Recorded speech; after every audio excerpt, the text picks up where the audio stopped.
Hi ವೀಕ್ಷಕರೇ ನೋಡಿ, ಕೊನೆಗೂ ಗೃಹಲಕ್ಷ್ಮಿ ಯೋಜನೆಯ ಪ್ರತಿಯೊಂದು ಫಲಾನುಭವಿಗಳಿಗೆ ಸರ್ಕಾರದಿಂದ ಭರ್ಜರಿ ಗುಡ್ಡಿಸ್ನ ಕೊಟ್ಟಿದ್ದು, ಒಟ್ಟು 3 ತಿಂಗಳ ಗೃಹಲಕ್ಷ್ಮಿ ಯೋಜನೆಯ 6,000 ಹಣನ ಪ್ರತಿ ಮಹಿಳೆಯರ ಬ್ಯಾಂಕ್ ಖಾತೆಗೆ ಸರ್ಕಾರ ಜಮಾ ಮಾಡ್ತಾ ಇದೆ.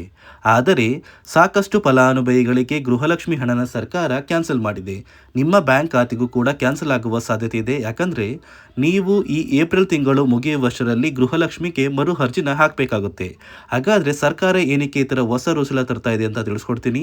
ಮತ್ತು ನಿಮ್ಮ ಬ್ಯಾಂಕ್ ಖಾತೆಗೆ ಸರ್ಕಾರದಿಂದ ನಾಳೆ ಬುಧವಾರ ಏಪ್ರಿಲ್ 15ರಂದು ಕರ್ನಾಟಕದ ಒಟ್ಟು 27 ಜಿಲ್ಲೆಗಳಿಗೆ 2 ಹಂತಗಳಲ್ಲಿ 3 ತಿಂಗಳ ಗೃಹಲಕ್ಷ್ಮಿ ಯೋಜನೆಯ 6,000 ಹಣ ಜಮಾ ಆಗ್ತಾ ಇದ್ದು, ಯಾವ ಜಿಲ್ಲೆಗಳಿಗೆ ಹಣ ಬರ್ತಾ ಇದೆ ಮತ್ತು ರೇಷನ್ ಕಾರ್ಡ್ ದಾರರಿಗೂ ಕೂಡ ಸರ್ಕಾರ 3 ಗುಡ್ಡಿಸ್ನ ಕೊಟ್ಟಿದ್ದು, ಹೊಸ ರೇಷನ್ ಕಾರ್ಡ್ಗೆ ಅರ್ಜಿನ ಸ್ವೀಕಾರ ಮಾಡ್ತಾ ಇದೆ. ಅದಕ್ಕಿಂತ ಮೊದಲು ನೋಡಿ ವೀಕ್ಷಕರೇ, ನೀವೇನಾದ್ರೂ ನನ್ನ ಚಾನಲ್ನ ಸಬ್ಸ್ಕ್ರೈಬ್ ಆಗದೆ ಆಗಿ ವಿಡಿಯೋ ನೋಡ್ತಾ ಇದ್ರೆ ದಯವಿಟ್ಟು ಪ್ರತಿಯೊಬ್ಬರು ಚಾನಲ್ನ ಸಬ್ಸ್ಕ್ರೈಬ್ ಮಾಡ್ಕೊಳ್ಳಿ, ಹಾಗೆ ವಿಡಿಯೋಗೆ ಒಂದು ಲೈಕ್ನ ಕೊಡಿ.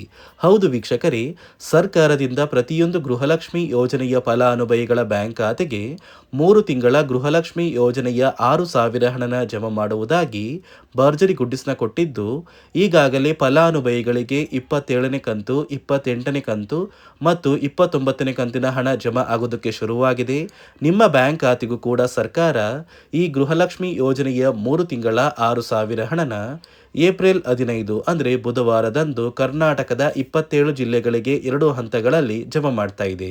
ಆದರೆ ಸಾಕಷ್ಟು ಫಲಾನುಭವಿಗಳಿಗೆ ಇನ್ನು ಮುಂದೆ ಗೃಹಲಕ್ಷ್ಮಿ ಹಣ ಕೂಡ ಕ್ಯಾನ್ಸಲ್ ಆಗಿದ್ದು, ನಿಮ್ಮ ಬ್ಯಾಂಕ್ ಖಾತೆಗೆ ಹಣ ಬರಬೇಕು ಅಂದರೆ ನೀವು ಏಪ್ರಿಲ್ ತಿಂಗಳು ಮುಗಿಯುವಷ್ಟರಲ್ಲಿ ಈ ಒಂದು ಕೆಲಸನ ಮಾಡಬೇಕು ಮತ್ತು ಹೊಸ ನಿಯಮಗಳನ್ನ ಪಾಲಿಸಬೇಕು. ಹಾಗಾದರೆ ಹಣ ಪಡಿಬೇಕು ಅಂದರೆ ನೀವು ಏನೆಲ್ಲ ಮಾಡಬೇಕು ಅಂತ ನಾನು ನಿಮಗೆ ತಿಳಿಸ್ಕೊಡ್ತೀನಿ. ಅದಕ್ಕಿಂತ ಮೊದಲು ನಾಳೆ ಬುಧವಾರ ಏಪ್ರಿಲ್ 15ರಂದು ಕರ್ನಾಟಕದ ಯಾವ 27 ಜಿಲ್ಲೆಗಳಿಗೆ 2 ಹಂತಗಳಲ್ಲಿ 3 ತಿಂಗಳ ಗೃಹಲಕ್ಷ್ಮಿ ಹಣ ಬರ್ತಾ ಇದೆ ಅಂದರೆ, ಮೊದಲ ಹಂತದಲ್ಲಿ ಬಾಗಲಕೋಟೆ, ಬೆಂಗಳೂರು ನಗರ, ಬೆಂಗಳೂರು ಗ್ರಾಮಾಂತರ, ಬೆಳಗಾವಿ, ಬಳ್ಳಾರಿ, ಬೀದರ್, ವಿಜಯನಗರ, ಚಾಮರಾಜನಗರ, ಚಿಕ್ಕಬಳ್ಳಾಪುರ, ಚಿಕ್ಕಮಗಳೂರು, ಚಿತ್ರದುರ್ಗ, ದಕ್ಷಿಣ ಕನ್ನಡ, ದಾವಣಗೆರೆ, ಧಾರವಾಡ ಮತ್ತು ಗದಗ ಈ ಜಿಲ್ಲೆಗಳಿಗೆ ಮೊದಲ ಹಂತದಲ್ಲಿ ಹಣ ಬರ್ತಾ ಇದೆ. ಎರಡನೆಯ ಹಂತದಲ್ಲಿ ಯಾದಗಿರಿ, ಉತ್ತರ ಕನ್ನಡ, ಉಡುಪಿ, ತುಮಕೂರು, ಶಿವಮೊಗ್ಗ, ರಾಮನಗರ, ರಾಯಚೂರು, ಮೈಸೂರು, ಮಂಡ್ಯ, ಕೊಪ್ಪಳ, ಕೋಲಾರ, ಕೊಡಗು, ಹಾವೇರಿ, ಹಾಸನ ಮತ್ತು ಕಲಬುರಗಿ ಈ ಜಿಲ್ಲೆಗಳಿಗೆ ಎರಡನೆಯ ಹಂತದಲ್ಲಿ 3 ತಿಂಗಳ ಗೃಹಲಕ್ಷ್ಮಿ ಯೋಜನೆಯ 6,000 ಹಣನ ಸರ್ಕಾರ ಜಮಾ ಮಾಡಲಿದ್ದು, ಫಲಾನುಭವಿಗಳಿಗೆ 6,000 ಹಣ ಖಂಡಿತವಾಗಿಯೂ ಬರುತ್ತೆ. ಆದರೆ ನಿಮ್ಮ ಬ್ಯಾಂಕ್ ಖಾತೆಗೆ ಕೆಲವರಲ್ಲಿ ಗೃಹಲಕ್ಷ್ಮಿ ಹಣ ಸರ್ಕಾರ ಕ್ಯಾನ್ಸಲ್ ಮಾಡಿದೆ. ಯಾಕಂದರೆ ಸುಮಾರು 2,50,000ಕ್ಕಿಂತ ಅಧಿಕ ಮಹಿಳೆಯರು ಗೃಹಲಕ್ಷ್ಮಿ ಯೋಜನೆಯಲ್ಲಿ ಮರಣ ಹೊಂದಿದ್ದಾರೆ. ಮರಣ ಹೊಂದಿರುವ ಮಹಿಳೆಯರು ಬ್ಯಾಂಕ್ ಖಾತೆಗೂ ಕೂಡ ಇಲ್ಲಿಯವರೆಗೂ ಗೃಹಲಕ್ಷ್ಮಿ ಹಣ ಬರ್ತಾ ಇರೋದು ಸರ್ಕಾರಕ್ಕೆ ತಿಳಿದು ಬಂದಿದ್ದು, ಮರಣ ಹೊಂದಿರುವ ಮಹಿಳೆಯರ ಹೆಸರನ್ನ ಗೃಹಲಕ್ಷ್ಮಿ ಯೋಜನೆಯಿಂದ ಕ್ಯಾನ್ಸಲ್ ಮಾಡಬೇಕಾಗಿದೆ. ಇದೇ ಕಾರಣಕ್ಕೆ ನೀವು ಈ ಏಪ್ರಿಲ್ ತಿಂಗಳಲ್ಲಿ ಮರು ಅರ್ಜಿನ ಹಾಕೋದು ಕಡ್ಡಾಯವಾಗಿದೆ. ಹೇಗೆ ಮರು ಅರ್ಜಿ ಹಾಕೋದು ಅಂದರೆ ನೋಡಿ ವೀಕ್ಷಕರೇ, ಸರ್ಕಾರದಿಂದ ನೇಮಕಗೊಂಡ ಕೆಲವು ಅಧಿಕಾರಿಗಳು ನಿಮ್ಮ ಊರಿಗೆ ಬರ್ತಾರೆ. ಆ ಒಂದು ಅಧಿಕಾರಿಗಳು ಪ್ರತಿ ಫಲಾನುಭವಿಗಳ ಒಂದು ದಾಖಲಾತಿಗಳನ್ನ ಎಂಟ್ರಿ ಮಾಡ್ಕೊಂಡು ಹೋಗ್ತಾರೆ. ಆ ಒಂದು ಅಧಿಕಾರಿಗಳು ದಾಖಲಾತಿನ ಎಂಟ್ರಿ ಮಾಡಿ ಆದಮೇಲೆ ಮಾತ್ರ ನಿಮ್ಮ ಬ್ಯಾಂಕ್ ಖಾತೆಗೆ ಹಣ ಬರೋದು. ಈಗಾಗಲೇ ಸಾಕಷ್ಟು ಫಲಾನುಭವಿಗಳ ಒಂದು ದಾಖಲಾತಿಗಳು ಎಂಟ್ರಿಯಾಗಿದ್ದು, ಫಲಾನುಭವಿಗಳಿಗೆ ಗೃಹಲಕ್ಷ್ಮಿ ಹಣ ಜಮಾ ಆಗ್ತಾ ಇದೆ. ಅದೇ ರೀತಿ ಮುಂದಿನ ವರ್ಷಗಳಲ್ಲೂ ನೀವು ವರ್ಷದ ಕೊನೆಯಲ್ಲಿ ನೀವು ಹೊಂದಿರುವ ಲೈಫ್ ಸರ್ಟಿಫಿಕೇಟ್ನ ಕೊಟ್ಟು ಗೃಹಲಕ್ಷ್ಮಿಗೆ ಮರು ಅರ್ಜಿ ಹಾಕಿದರೆ ಮಾತ್ರ ಆ ಒಂದು ವರ್ಷದ ಪ್ರತಿ ತಿಂಗಳಲ್ಲಿ ನಿಮ್ಮ ಬ್ಯಾಂಕ್ ಖಾತೆಗೆ ಹಣ ಬರೋದು. ಈಗಾಗಲೇ ಫಲಾನುಭವಿಗಳಿಗೆ ಹಣ ಜಮಾ ಆಗ್ತಾ ಇದೆ. ಏಪ್ರಿಲ್ 20 ಅಥವಾ 25ರೊಳಗೆ ನಿಮ್ಮ ಬ್ಯಾಂಕ್ ಖಾತೆಗೆ ಗೃಹಲಕ್ಷ್ಮಿ ಯೋಜನೆಯ 29ನೇ ಕಂತಿನವರೆಗೂ ಕೂಡ ಹಣ ಬರುತ್ತೆ. ರೇಷನ್ ಕಾರ್ಡ್ ಹೊಂದಿರುವ ಪ್ರತಿಯೊಂದು ಕಾರ್ಡ್ದಾರರಿಗೂ ಕೂಡ ಸರ್ಕಾರ 3 ಮುಖ್ಯವಾದ ಭರ್ಜರಿ ಗುಡ್ಡಿಸ್ನ ಕೊಟ್ಟಿದ್ದು, ಮೊದಲ ಒಂದು ಗುಡ್ ನ್ಯೂಸ್ ಬಂದು ಸರ್ಕಾರ ಹೊಸ ರೇಷನ್ ಕಾರ್ಡ್ಗೆ ಅರ್ಜಿನ ಸ್ವೀಕಾರ ಮಾಡ್ತಾ ಇದೆ. ನೀವು ಕೂಡ ಹೊಸ ರೇಷನ್ ಕಾರ್ಡ್ನ ಪಡಿಬೇಕು ಅಂದರೆ ಆದಷ್ಟು ಬೇಗ ಅರ್ಜಿನ ಹಾಕಿ. ಅದೇ ರೀತಿ ಎರಡನೆಯ ಒಂದು ಗುಡ್ ನ್ಯೂಸ್ ಬಂದು ನೋಡಿ ವೀಕ್ಷಕರೇ, ನಿಮ್ಮ ಒಂದು ರೇಷನ್ ಕಾರ್ಡ್ಗೆ ಸರ್ಕಾರ ಈ ಏಪ್ರಿಲ್ ತಿಂಗಳಲ್ಲಿ ಫೆಬ್ರವರಿ ಮತ್ತು ಮಾರ್ಚ್ ತಿಂಗಳ ಒಟ್ಟು 2 ತಿಂಗಳ ಇಂದಿರಾ ಕಿಟ್ನ ವಿತರಣೆ ಮಾಡ್ತಾ ಇದೆ. 5 ರೀತಿಯ ಆಹಾರ ಪದಾರ್ಥಗಳು ಇರುವಂತಹ 10 ಆಹಾರ ಪದಾರ್ಥಗಳನ್ನ ಸರ್ಕಾರ ಈ ಏಪ್ರಿಲ್ ತಿಂಗಳಲ್ಲಿ ಪ್ರತಿಯೊಂದು ರೇಷನ್ ಕಾರ್ಡ್ದಾರರಿಗೆ ಕೊಡ್ತಾ ಇದ್ದು, ಪ್ರತಿಯೊಬ್ಬರಿಗೂ ಆದಷ್ಟು ಬೇಗ ಈ ಒಂದು ಸೌಲಭ್ಯ ಸಿಗ್ತಾ ಇದೆ. ಅದೇ ರೀತಿ ಮೂರನೆಯ ಒಂದು ಗುಡ್ ನ್ಯೂಸ್ ಬಂದು, ಇನ್ನು ಮುಂದೆ ನೀವು ಉಚಿತ ಅಕ್ಕಿ ಪಡಿಬೇಕು ಅಂದರೆ ಆ ಒಂದು ಬಯೋಮೆಟ್ರಿಕ್ ಮಷಿನ್ ಮೇಲೆ ಬೆರಳಿಡುವಂತಹ ಅವಶ್ಯಕತೆ ಇಲ್ಲ.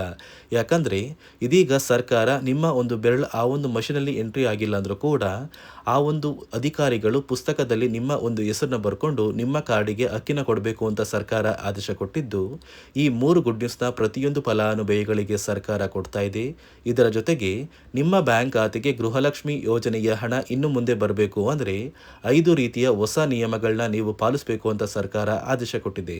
ಅದೇ ರೀತಿ ನೋಡಿ ಸ್ನೇಹಿತರೆ, ಈ ಬಾರಿ ಸುಮಾರು 1 ಲಕ್ಷಕ್ಕಿಂತ ಅಧಿಕ ಫಲಾನುಭವಿಗಳ ಬ್ಯಾಂಕ್ ಖಾತೆಗೆ ಸರ್ಕಾರ ಗೃಹಲಕ್ಷ್ಮಿ ಯೋಜನೆಯ ಹಣನ ಜಮಾ ಮಾಡ್ತಾ ಇಲ್ಲ. ಕಾರಣ ಏನು ಅಂದರೆ, ನಿಮ್ಮ ಬ್ಯಾಂಕ್ ಖಾತೆಗೆ ಡೆಬಿಟ್ ಮೂಲಕ ಹಣ ಜಮಾ ಮಾಡುವಂತಹ ಸಂದರ್ಭದಲ್ಲಿ ಸರ್ಕಾರ ಸಾಕಷ್ಟು ಫಲಾನುಭವಿಗಳ ಒಂದು ಬ್ಯಾಂಕ್ ಖಾತೆಗೆ ಹಣ ಜಮಾ ಮಾಡೋದನ್ನು ಕ್ಯಾನ್ಸಲ್ ಮಾಡಿದೆ. ಯಾಕಂದರೆ ಇತ್ತೀಚೆಗೆ ಹಣಕಾಸು ಇಲಾಖೆ ಜಾರಿಗೆ ತಂದಿರುವ 5 ನಿಯಮಗಳ ಆಧಾರದ ಮೇಲೆ ಪ್ರತಿಯೊಂದು ಫಲಾನುಭವಿಗಳಿಗೆ ಸರ್ಕಾರ ಈ ಒಂದು ಹಣನ ಜಮಾ ಮಾಡ್ತಾ ಇದ್ದು, ಯಾರೆಲ್ಲ ಫಲಾನುಭವಿಗಳು ಈ ನಿಯಮಗಳನ್ನ ಪಾಲಿಸಿಲ್ಲ, ನಿಮ್ಮ ಬ್ಯಾಂಕ್ ಖಾತೆಗೂ ಕೂಡ ಹಣ ಜಮಾ ಆಗೋದಿಲ್ಲ.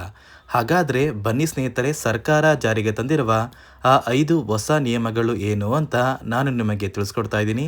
ನೋಡಿ ಸ್ನೇಹಿತರೆ, ಮೊದಲನೆಯ ಒಂದು ನಿಯಮ ಬಂದು, ಸಾಕಷ್ಟು ಫಲಾನುಭವಿಗಳು ಹೊಂದಿರುವಂತಹ ಒಂದು ರೇಷನ್ ಕಾರ್ಡ್ ಏನಿದೆ, ಆ ಒಂದು ರೇಷನ್ ಕಾರ್ಡ್ನ ಮನೆಯ ಸದಸ್ಯರ ಪ್ರತಿಯೊಬ್ಬರ ಒಂದು ಆಧಾರ್ ಕಾರ್ಡ್ನ ನಿಮ್ಮ ರೇಷನ್ ಕಾರ್ಡ್ಗೆ ಕಡ್ಡಾಯವಾಗಿ ಲಿಂಕ್ ಮಾಡಿಸ್ಬೇಕು.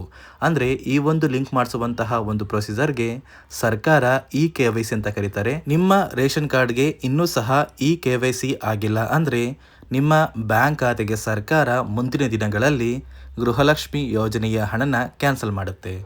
ಅದೇ ರೀತಿ ಎರಡನೆಯ ಒಂದು ನಿಯಮ ಬಂದು, ಸಾಕಷ್ಟು ಫಲಾನುಭವಿಗಳು ಕಳೆದ 3 ತಿಂಗಳಿಂದ ಸರ್ಕಾರದಿಂದ ಬರ್ತಾ ಇರುವಂತಹ ಒಂದು ರೇಷನ್ ಏನಿದೆ, ಅಂದರೆ ಉಚಿತ ಅಕ್ಕಿ ಏನಿದೆ, ಈ ಒಂದು ರೇಷನ್ನ ಪಡ್ಕೋತಾ ಇಲ್ಲ.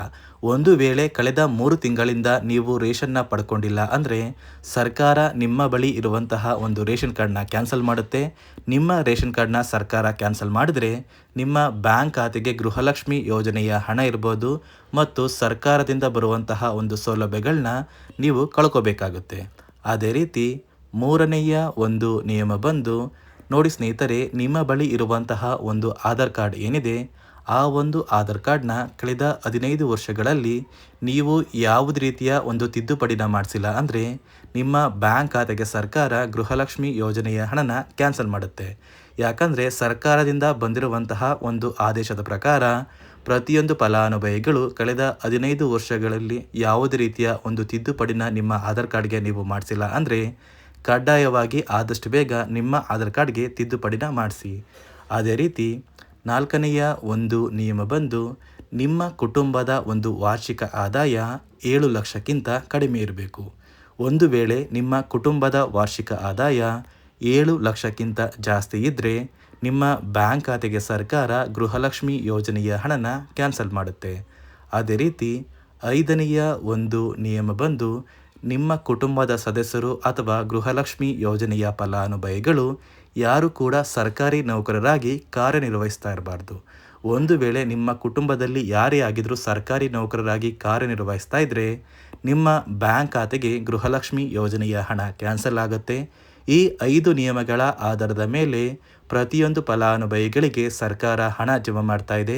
ಒಂದು ವೇಳೆ ನೀವು ಈ 5 ನಿಯಮಗಳನ್ನ ಪಾಲಿಸಿಲ್ಲ ಅಂದರೆ ನೀವು ಕೂಡ ಗೃಹಲಕ್ಷ್ಮಿ ಯೋಜನೆಯ ಹಣದಿಂದ ವಂಚಿತರಾಗಬೇಕಾಗುತ್ತೆ. ನೋಡಿ ವೀಕ್ಷಕರೇ, ನಾಳೆ ಬುಧವಾರ ಏಪ್ರಿಲ್ 15ರಂದು ಕರ್ನಾಟಕದ 27 ಜಿಲ್ಲೆಗಳಿಗೆ 2 ಹಂತಗಳಲ್ಲಿ 3 ತಿಂಗಳ ಗೃಹಲಕ್ಷ್ಮಿ ಯೋಜನೆಯ 6,000 ಹಣ ಬರ್ತಾ ಇದ್ದು, ಪ್ರತಿಯೊಬ್ಬರಿಗೂ ಗೃಹಲಕ್ಷ್ಮಿ ಹಣ ಬಂದೇ ಬರುತ್ತೆ ಮತ್ತು ರೇಷನ್ ಕಾರ್ಡ್ ದಾರರಿಗೂ ಕೂಡ ಸರ್ಕಾರ ಗುಡ್ ನ್ಯೂಸ್ಗಳನ್ನ ಕೊಟ್ಟಿದೆ ಅಂತ ಹೇಳ್ತಾ, ಇದಿಷ್ಟು ಸರ್ಕಾರದಿಂದ ಬಂದಿರುವ ಹೊಸ ಮಾಹಿತಿಯಾಗಿದೆ. ನಾನು ಕೊಟ್ಟಿರುವ ಮಾಹಿತಿ ನಿಮಗೆ ಇಷ್ಟ ಆಗಿದ್ದಲ್ಲಿ ದಯವಿಟ್ಟು ಪ್ರತಿಯೊಬ್ಬರು ನನ್ನ ಚಾನೆಲ್ನ ಸಬ್ಸ್ಕ್ರೈಬ್ ಮಾಡ್ಕೊಳ್ಳಿ. ಹಾಗೆ ವಿಡಿಯೋಗೆ ಒಂದು ಲೈಕ್ನ